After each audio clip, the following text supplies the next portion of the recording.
Alright, hey guys, welcome back. Here's another TV series review, I guess. This one, Cyberpunk Edgerunners. This was really, really good. I enjoyed it so much. It's just this hardcore, action-packed anime that's, really unfiltered. It really wants to show you its true nature of just being this action-packed mayhem that's taking place in this, cyberpunk world very far into the future, where humans are basically capable of upgrading themselves and replacing themselves with mechanical parts and becoming gradually more and more Android. Now, while there's a lot of gray area in terms of how these people actually modify their body parts and how the brain actually, manages to handle these different adaptations, it's just generally, informed that it's difficult. It's not something everyone can do. It's a gradual process, and some people eventually will become this thing called a cyber psycho if you have too many what do you call this, like heavy mechanical parts that are like really powerful attached to you or something like that. So there is a bunch of gray area and a bunch of strange sci-fi-esque abilities that allow characters to move at lightning fast speeds, just basically moving past characters and moving things around, not slicing through them directly like what Superman can. Superman, when he moves really fast, he doesn't really slice through people because Superman's physics allows him somehow to miraculously move people around at his lightning speeds. So yeah, Cyberpunk has a lot of these sort of sci-fi-ish hacks where the character is able to do things that are just, you know, naturally not logical. However, the story really just puts it out there that it's defying logic and really just wants you to dive into this sort of a world and lore that's very much unique and very much outside our own. And yes, it is based on the concepts in the game Cyberpunk, but I believe that Edgerunners was already in the works prior to the release of the game, and therefore they already had their own theme and their own concepts going on.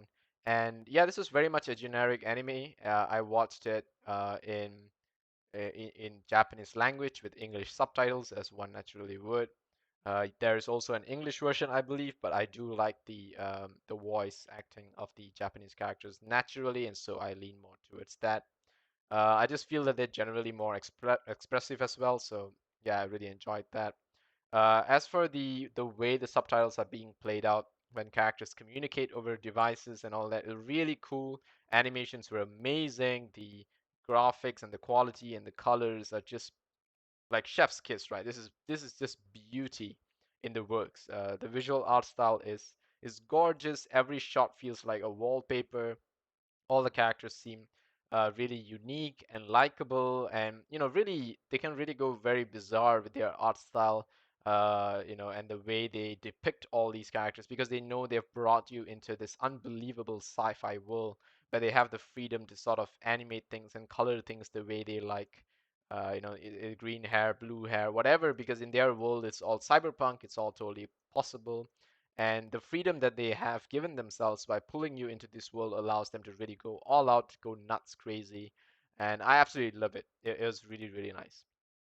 So, the music, is just another thing I want to touch on, has been great throughout the series. There's a really emotional music, and especially towards the very last episode, I believe there's this iconic song that plays throughout the series during very emotional scenes. It kicks in at the very last bit, and you really do end up in tears, considering just how emotional that moment really is, and knowing how the main character pushes himself to his very limit to try to save the girl he loves and at least protect the dream of the girl he loves, which is his obsession, which is this dream that she has where she wants to go to the moon.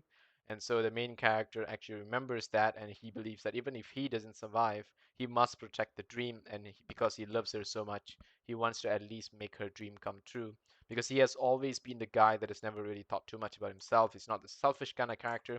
He's the one who really wants to help other people, and by being able to protect someone else's dream, he is justifying all the things that he's doing wrong for himself.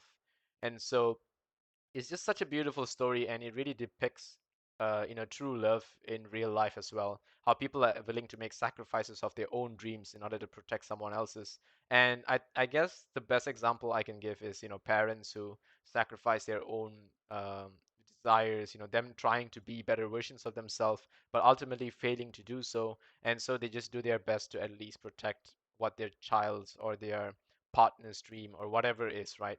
So yeah, it's just such a beautiful story in its core.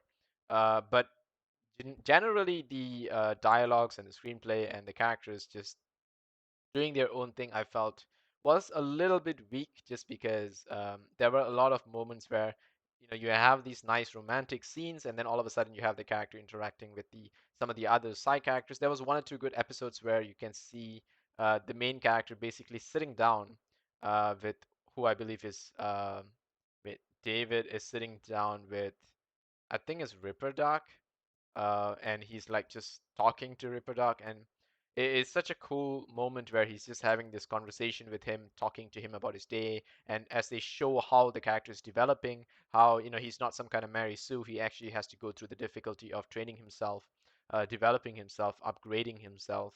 And gradually getting better at what he does, and still not being good enough because he's just still starting, and everyone else is already quite pretty much professionals at what they do. And it takes him a really long time to really reach the heights of his true talent. And then there's a sort of a time jump to a point where the character has really upgraded himself and become a lot stronger. And yeah, so it's really cool, the character development and the way they show the character growing. Okay, yeah. So anyway, sorry, I had a call in between that just totally interrupted me. But yeah, so it is really beautiful, the way the character development works, the way the character gets stronger. But as for the rest of the other side characters, we don't really see too much of their character development other than I guess Lucy and Ripper Doc. Lucy has a very nice story um, in the present day, but we don't know too much about her past. And the same goes for Ripper Doc. He has a very nice story in his present day, but we don't know too much about his past. We see David Martinez growing throughout the story as the main character, so that's really nice and well done. As for Ripper Doc, we see his descent into madness as he gets affected by the virus sort of thing that makes him a cyber psycho. But we don't really know the nature of the psycho virus. Where you never question, with all this technology that they have, why can't they fix it? Why can't they solve the cyber psycho virus? Why do they have to become cyber psychos? If they're literally capable of replacing body parts, I'm sure they are capable of somehow addressing the problem.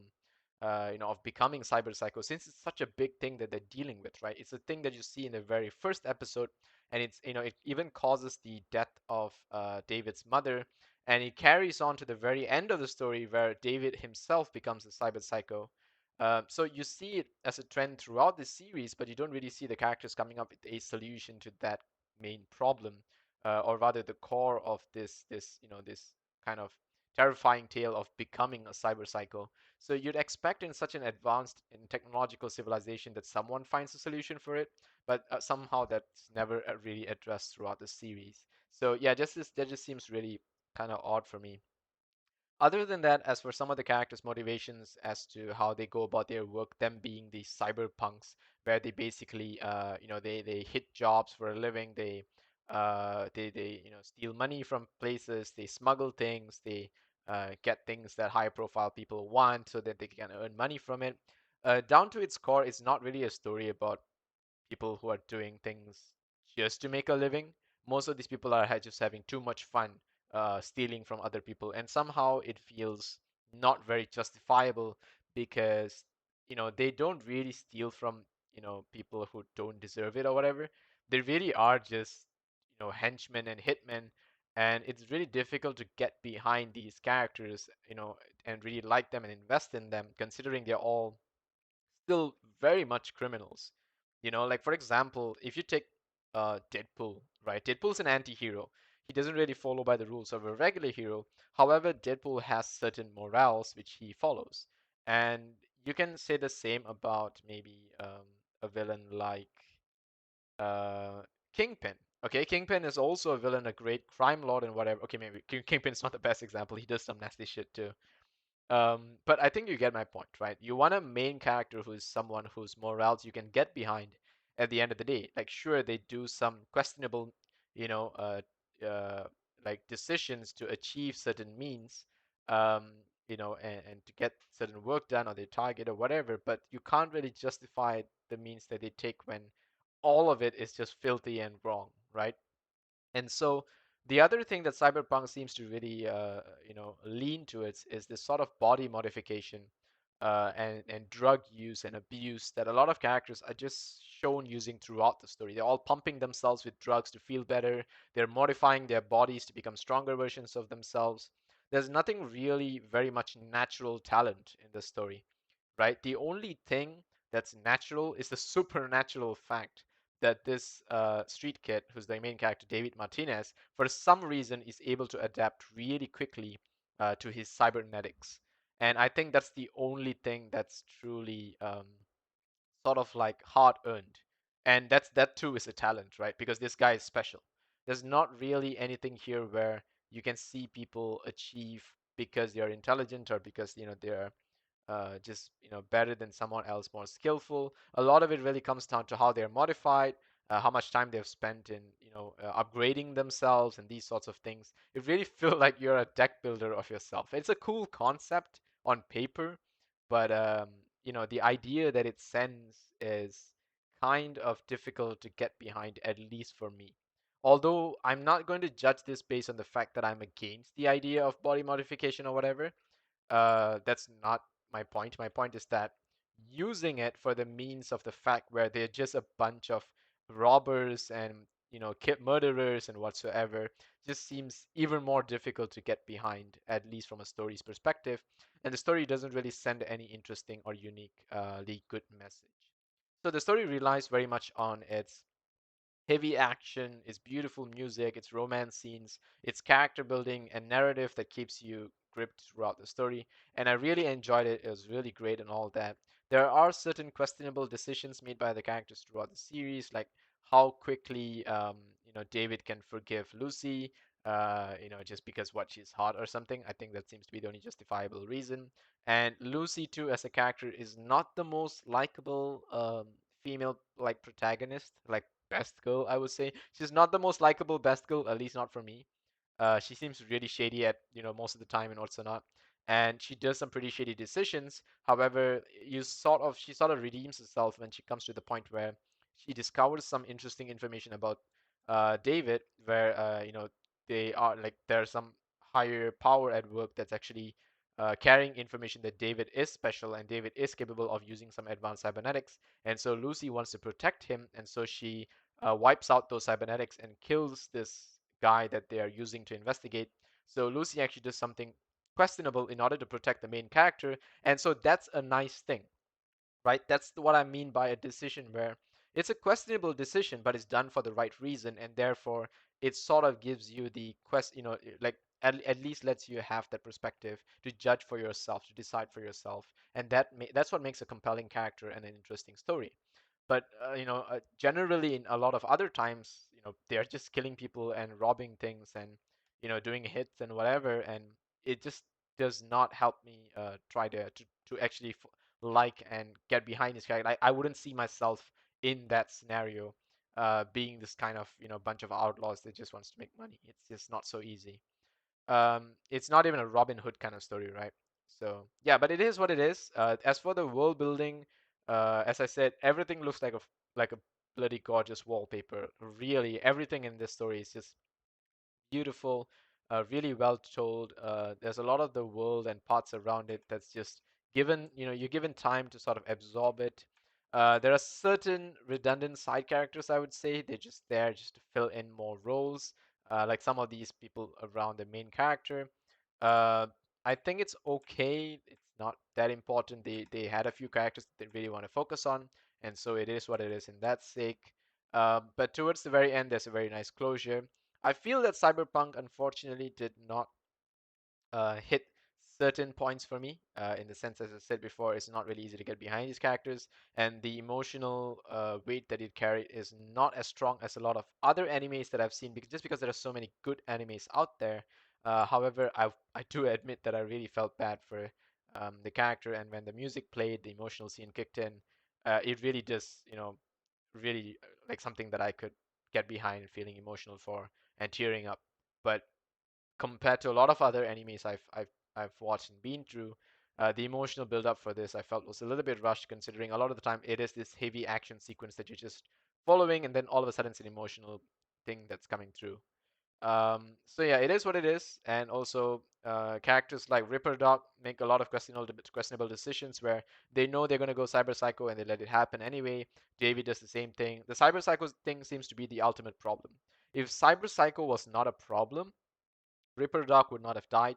David would not have died. His mother would not have died. So, ideally, if you ask me, the main villain in the story is Cyber Psycho. That's the problem. And that's the problem that the story never addressed and never tried to solve.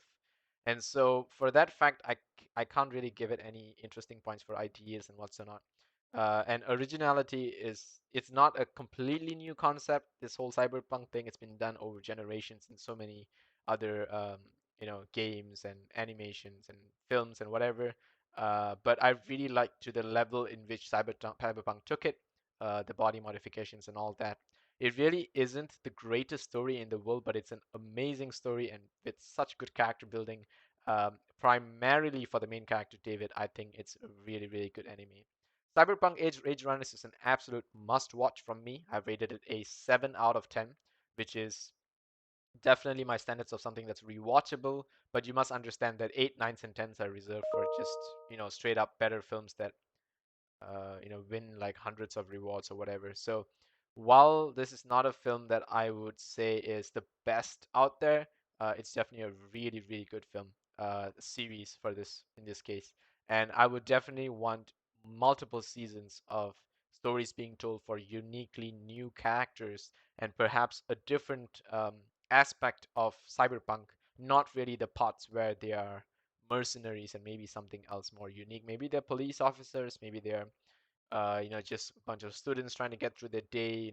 Maybe they're some kind of a um, air marshal in this heist that's happening in midair, trying to protect someone in the hostage situation. I don't know. There could be so many interesting stories to tell where all this technology and fancy stuff could be used. Yeah, so anyway, that's it from me. If you guys have watched it, do let me know what your thoughts and opinions are. I absolutely loved it. It's such an amazing thing.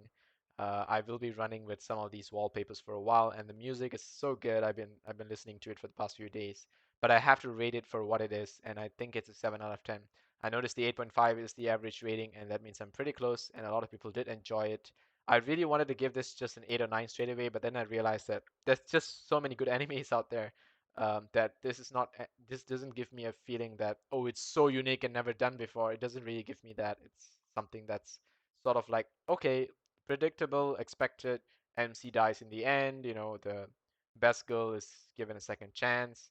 They sort of fight each other. She does something shady at certain parts, and you kind of know that she's gonna she sees the main character's profile there, so you kind of know that she's the one behind the murder of the guy. Yeah, certain things are just expected, nothing too out of the box. But yeah, anyway, that's it from me. See you guys in the next one. Take care.